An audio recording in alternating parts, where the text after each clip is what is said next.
Saat ini, mereka yang ada di piramida teratas itu, mereka yang ada di ekonomi tertinggi itu, memang sedang musim panen. Properti mereka naik signifikan asetnya, saham mereka sebagian besar juga naik. Mereka punya aset yang luar biasa.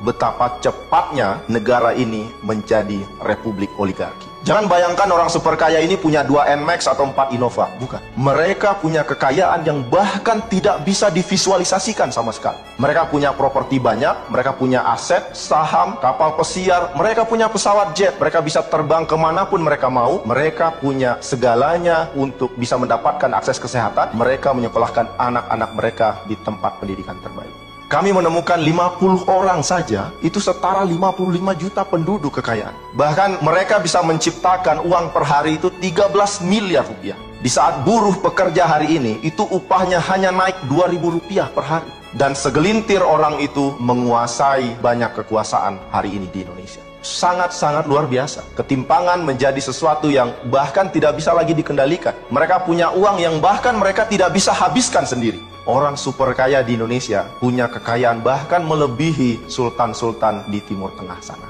Dan itulah faktanya hari ini. Segelintir orang super kaya Indonesia menguasai mayoritas kekayaan di negeri ini. Kekayaannya bahkan melebihi kapasitas APBN nasional, bayangkan. Perusahaan-perusahaan mereka beroperasi, berkonglomerasi, mereka bahkan bisa menentukan apa yang diproduksi. Dan lebih penting lagi, mereka bisa menentukan berapa harga yang harus kita bayar dari produk yang mereka jual. Transportasi online, siapa yang menentukan harganya? Minyak goreng, siapa yang menentukan harganya? LPG 3 kg, siapa yang menentukan harganya? Harga properti saat ini, siapa yang menentukan harganya? Mereka punya kendali atas banyak kondisi ekonomi hari ini. Dan ini terjadi di saat sebagian masyarakat Indonesia pontang-panting untuk hanya memenuhi hidup untuk makan hari itu saja.